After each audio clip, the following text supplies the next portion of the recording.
يا ربي ربيكم دوانيتي ستوانا بيكا كيسيكو بوباي أي أكنمني ربيكم كونا دغه غوباكو يادوكو دوانيتي ربي كوتي مدي أني سركاكا إساتنا بيكا دبيكو أنتي أنو سنتي مانجرو ومتي nama kan biraattis kana ta'e jedhee himaan jiru jedhee itti ka'e innanni beekan koo himaaru yoo ta'e gara rabbichaatti isin maaltu ga'e nan beeka rabbii koo waan rakkina ta'e keessaa na baasee godha kan milkaa'e Yuusufiin sicha argee iji koo jata'e hundi keenya sichi sujuuda isaa bu'e jechuun waan hin oolle dirqamay ta'e darbeera rabbicha biraa wama bu'e mana. Assalamu alaikum warahmatullahi wabarakatuh. Kabajamtoota fi daawwattoota koo jirtu akkam jirtan nagaan keessan jiru jireenyi afyaan badan maal fakkaatti isin jecha baga jiraattanii isaa kana eedan isin jedha. Wallaahi har'a waan dubbadhu beeku waan haasa'u beeku. Waan hedduu na aarsee biddeen qabe takkatu wallahi kana kaasee isaa kana viidiyoo na waraabsisu jira. Viidiyoo kana wanni isin waraabe booda isinirraa waa badanii isin lameen kanatu warra yaa'iiti isinillee nu jettan jechuu fi daawwattoota kiyyatama.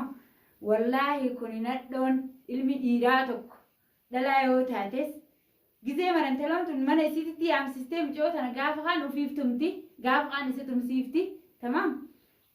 Waan koon isin baantan tun akka isin nama mujrima akhiraa taate ammaan isii argan. Dammoo hangi isin isii gooti sun dachaa taate isii irraa deebi'uuf deemti. Viidiyoo kana sheer godhaati waan koo biraan naagayaa isiniin jedha. Kabajamtootaa fi daawwattoota kiyya isinillee warra akkanatti mujrimaa kana deeggartan uf laalaa uf duuba keessan laalaa haqa bakka jirtu rabbii malee namni beeku hin jiru jechuudha. Kanaaf ammoo isin waanuma gubbaa kana namni afaan dhadhaa godhee haasa'u kana laaltanii namalleen abaarina namalleen arrabsinaa isaaf itti namni nama arrabsu qabaa jechuudha. Kanaaf wannan isiniin jechuu barbaade waan koon inshaa Allah bakka jiru fageenya hambira jiru jechaa fi inni dhiiraatu gaafa nama lamaan itti dhayne surree keessa fincaan fixate kuni kawayta kaan waytisiin adda badhee addaatitti yaamattu fincaan fixataa deemutu har'a isii agarraan isii jalatti nadhoo waliin intala dhalaa mucayyoo daa'ima ofii dhaluu dandeettu jechuu waan koolleen tamam innillee ofii dhalchuu danda'u tamam. Akka nama guddaatitti gubbayyaanii akka waan nam tokkichinuu tumuu hin dandeenyeeti nama lamaan tuman jechuudha. Madoosha qabatteeti madooshaan olii gaffifiiti. Inshaallah nuti madooshaa miti abdii. Si ammoo dawaan kee kana laanii gartaami. Kanaan sii dhufa yoo rabbiin biraa taate inshaallah. Anaan mataa kee bakka lamatti addaan si fuudhee mootummatti harka kenna abdii. Arguuf teetta. Wanni ati waan koo dayeeffattee gizee mara waan koon akkana jettee waree waan kootiif jinnii ta'e olii gahuuftuuf illee nuti siin beeknu. Tamam erga isin barbaadan kanaan laal mataa kee bakka dhibbata akkasi kaa isii hoo harki kiyya kun tokkochi isii gaya nama biraa of biratti ittiin barbaadu yoo rabbiin biraa taate jechuudha. Wallaahi lazim erga isin barbaadan erga isin feetan erga isin kabajaan isin hin taane waan koollee waan isin mishigii gizee mara achi galchitee akka nama mishigii eeguutitti uf jalaan deddeemtuuf isin beeka nuti abdii hoo yoo taate abdii akkana funyoo uritti har'allee borullee inshaallah mucattiin ganaa isin ilmoo daa'ima kana waan ofirraa of beekaa hin jiraanne akka isin ofirraa dhoorgitu akka isin ofirraa dhoorgitu ana duraan jalaa hafee isitu itti deemaa jira eeginni dhiisemaa jalaa hafne jee isitti aaree ana jalaa hafee fi har'a inni ilmoo dhalaa mana dhalaatti yaamee tumsiisa jechuudha. Mana dhalaatti yaamee dhalaa akka isii tumsiisa jechuudha. Waan koon tan qaanfanne tun gubbaa baatee mucattii daa'ima madooshaan tumaa madooshaan akkana godhaa mee madooshni sun jetti osoo inni bira hin jiraatin isii waan koo akkasiin akkana akka huccuutti kana martee si cuunfitu ni beekaani waan koo tamam. Ammoo harakaanni ati goote baga nama biraa dhabdee akkasitti harakaata itti goote baga nama biraa dhabdee nama biratti arguu dadhabdee baga akkasitti irra dalaydanii baga isiniin jedhaan ammoo zamoonni kana waan shabakaa seenutti hin jirre jechuudha. Hin agarree viidiyoo sana ammaan argee jechuudha. Viidiyoo isaan gadhiisan kabajamtootaa fi daawwattoota kee isinillee safuu eeggataa waa dubbadhaa safuu eeggataa waa haasayaa ilmi namaa kun miidhama qabaatu malee zim jedheetumaan dhiira jala deemee dhiiraan akkana hin jiruun yookiin isin oroomaaf barbaaddii yookiin ammoo haloo isii bayachuu barbaadu jirtii keessa hin beektan jechuudha. Kanaafuu ammoo abdiin akka inni qaalessee dhibbaan dhibbatti asirra dhibbarra uf kaayee mana dulloota taaniitii bahee taan seenaa dulloota taaniitii biraa bahee taan seenaa mucatti tanarratti harakaata godhu jiru argaa jirtan. Haati sabboontuu ta'e itti kannitee itti heerumsiiftu takka illee hin jirtu. Sabboontuunis teenna tamam namni isatti kennee isitti heerumsiisullee hin jiru.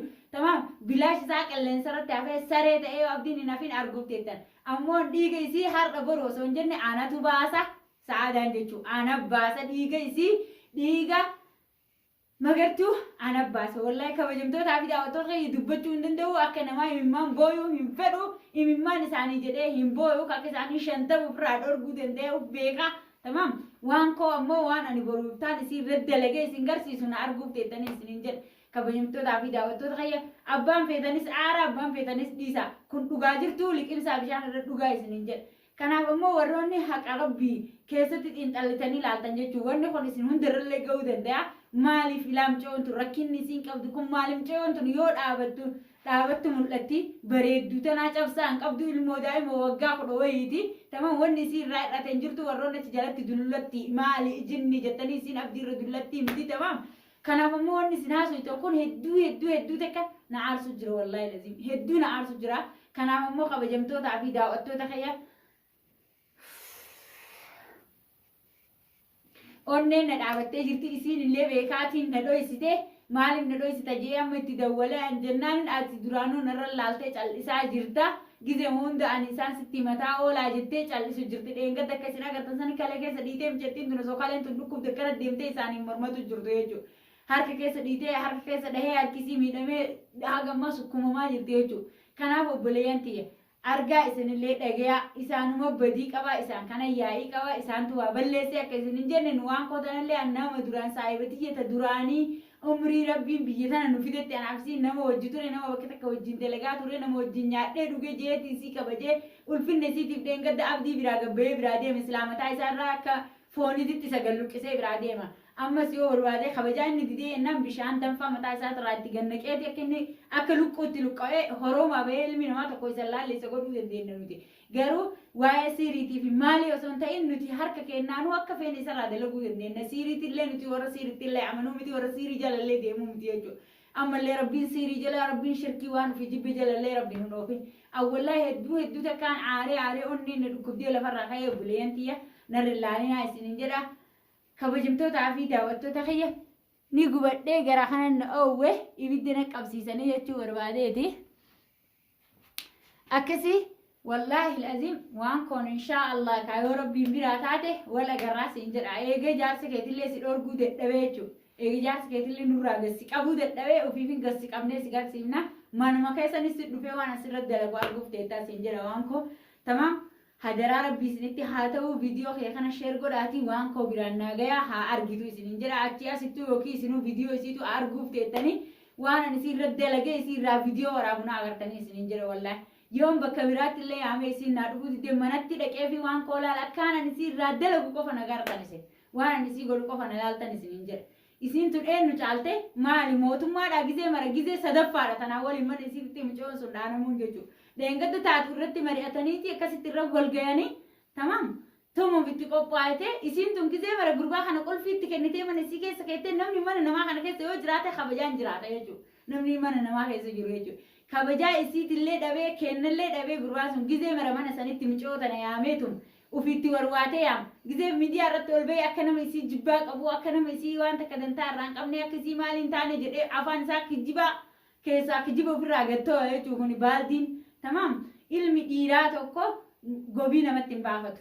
Nadhoonuu gobii namatti hin baafatu. Nadhoon akka qabdu hin turti malee hin baddu jetteetuma sii kaayatteetuma sirraa deebisti gadoo malee gadoo gobii namatti hin baafatu. Tamam kanaaf ammoo ati abdii waan gaarii goote bareeda waan sirti nafini maashaallah addunyaan illee si argaa jirti dhiirummaa ta'ellee jabummaa ta'ellee akka ati nama gaarii taatellee akka ati dhiira nama ofirraa dhorgitu taatellee si argaa jirra jechuudha. Ati kama dheengadda jaartiin hajjii mana keessa makaddaansi oofusani har'a dhiirummaa isiirra laallata hadha magartuurra dhiirummaan sii dhufte habiibi tamam kuni waan nu baasoo miti nuti sanyii akkasii saniitillee miti sanyii tumamtee lafatti dhiinni isii hafullee miti tamam waan koon ati ufiif kabajaa ofirraa fuutee sa'aada kabajaan irraa fuudhee hin jedhini rabbii waliin nu fida inshaa Allahu ta'ala an halkan kan amma halkan na ta'eef malee eedana deemee silaa dhiigisiisan baasa mana keessanis dhufee jechuudha.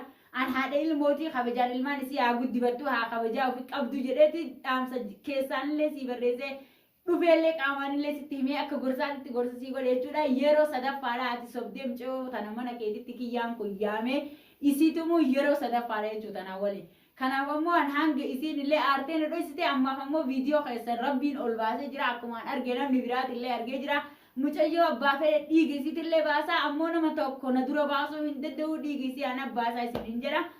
Wala garraa isiniin jedha kan shaallaa rabbiin nagaa wal nu agarsiisu jaalatteellee kafaltu kiraa manaallee jaalatteen kafaltu qasbiyaan naabdi akkana kafalta akkanatti yoo osoo ati deemtu surreete sana akkana sirra babbaysinee nuti hin fixin of arguuf deettaa siin jedha. Warri akkana xaaxaas godhee magaalaa keessaan si deemu kun hoomata akkasii godhuu hin danda'u warruma boru si jalaa hafu waan ofiillee borullee atillee ofii keetiitti salphattee of agartee taa'uuteettu sitti mines dedhabne kabajaa diddeemire akka kabajaa ati itti fudhattuttiin kabajaa sii goona siin jedha. Wallahi inshallah arguuf deettamu waan kana yoo hin argin maal jetteen argi. Tamam. Ani gidee yaada biraa keessaan jira. Rifannoota biraa keessaan jira. Rozaan tun dhugaan baddeemoo dhugaan hin banne jechuun na keessaa kaateetiin qalbiin xiyya lama na taatee na qalbiin xiyya na cabxee san jala jira malee viidiyoo isaa ilaalutti hin jiru. Sababa saniifin arguu dhabee dammoo waan koon bareeda dalaydee waan gaarii dalaydee kara manaa baastee karaa ani duraanuu xurree ani sitti sababadhee cehuun dhabeeti ati karaa naa baastee baga tumtee magartuu baga tumtee baga wal agarree ammoo ta'isiin taatessan daran ta'uuteettaa of qopheessina eegisii jedhe yoo rabbiin biraa taate an akka keedhoo isaa yookiin mishigii namaa qabee yookiin mana akka nama mana hawaalaatti manuma kee kana qolfii fudhatee gisee maramcoo tan achi yaamee gurbaan kun tumuun yeroo sadaffaadha moo afuraffaadha jechuudha. Tamam inni ilmi dhiiraame haatumu aadiidha. Tamam ati tanadhoo tan qaanfanne saree nu mana ofiitti nama nyaattu ta'a akka saree mana keetitti ilmoo namaa nyaattu rabbii waliin nu fida siin jedha yoo rabbii biraa taate inshaallah. Kanaaf ammoo of qopheessina eegaan dhoo isaan sitti dhufu sitti beesi dhufa. Tamam qophaa'ina eegi qophaa'ee si dhufaa siin jedha. Yoo abdiif qabadhe malee adiida kanallee yoo abdiif qabadhe malee sihiin dhoo akka tiyyaa tateettee fincooytuuf hin qabadhu kana garaan qurxii si haa beeku abdii hoo. Ufiif kabajuu diddee waati caccabtee abdii mana deebitee kochooytee nuti siin qallabiin arguuf teettee eegaati barbaade waan gale biyya fala.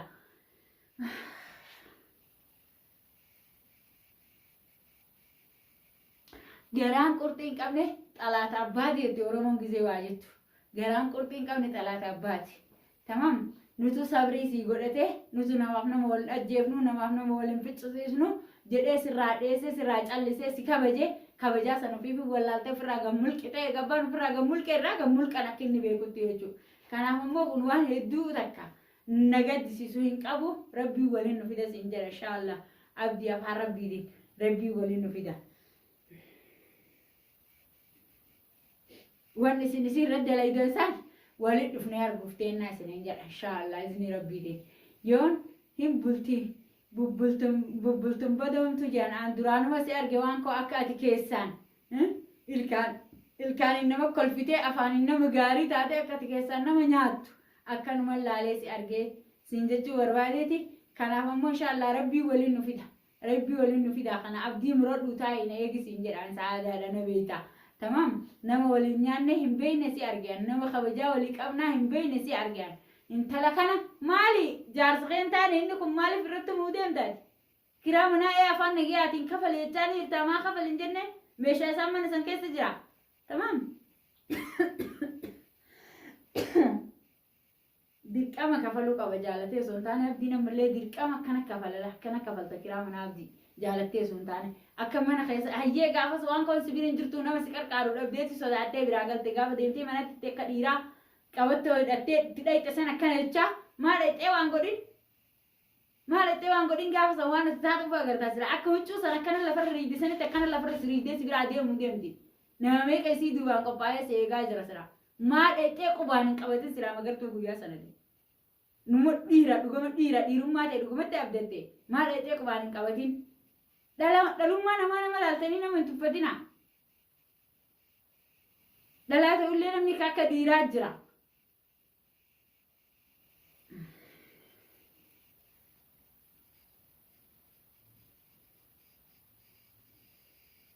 Wallahi garan o bidden naqabate daawwattoota kiyya waan wallahi ليش ندوسيتي وانا جذبان ما ندوسيتي ما ندوسيتي وانا سي قدن كان سبب بنسين ندوسيتي مالي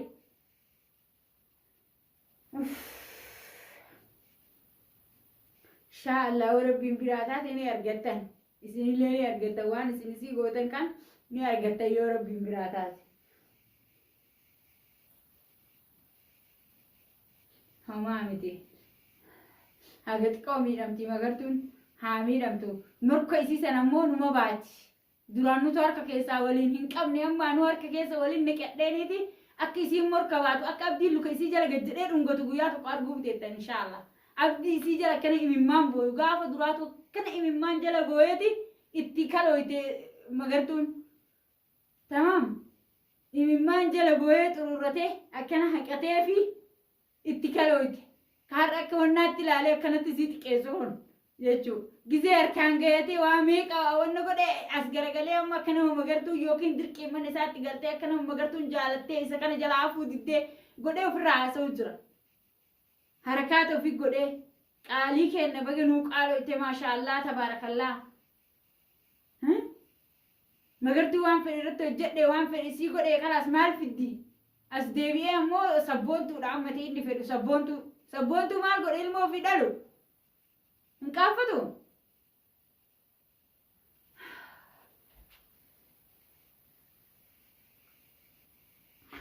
akkasii kabajamtootaa fi daawwattoota yaa'an aareetiin jira walaa waan dubbadhu beekuu jechuudha galatooma ulfaadhaa isiniin jedha haga dhuma sagantaa kiyyaa waan wajjin turtaniif sheer laayik sabskiraayib godhaa isiniin jedha viidiyoo ammoo haga dhumaa daawwadhaa isiniin jedha haga dhumaa daawwadhaa haqa namaatillee namalleen abaarinaa namalleen arrabsinaa osoo waan takkan hubatiin hin gubatinaa تمام تازبا آخر نما خنا بود نما لا لا ميسين درو نما لا نادي نمو وعاري وادبتو نمو وعاري وادل بولاري علم نما خو يو لكي كواتي بام فديو وان سلاين قد أجد سن نمو قد أجد يا دو من ساتي بدأ ماله مگر تو سلا أكس لا لكي كيس سنتي أكس لا ركو كيس ترتي حجينا تساي بيسا مچو تنرت سفودا وان النسير الدلغاتوري جدني دي أر فيديو رتوان أولبي كفالال تنزي ميديا رتوان أولبي كفاغر تنزي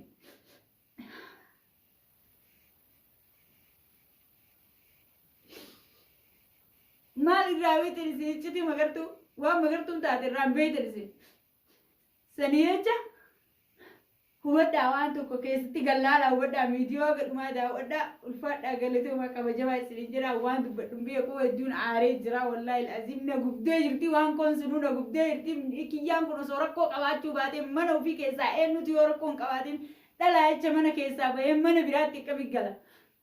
yoo rakkoo tokko hin qabaatin dhalaantu dhammoo nageewuma fayyaa akkanumatti deemtee akkamiin nama tokko rakkoo inni rakkoo takka irra hin geessin deemtee isa barbaaddi yoo isin yaaddamee kabajamtootaa fi daawwattoota ta'e isin wayita asii viidiyoo laalta wayita inni waan gaggaarii nama gaarii godhee of gadhiisu nama gaarii jettanii ilaalaa jirtan. Assalaamu alaikum warahmatullahi wabarakaatuh isiniin jedhe.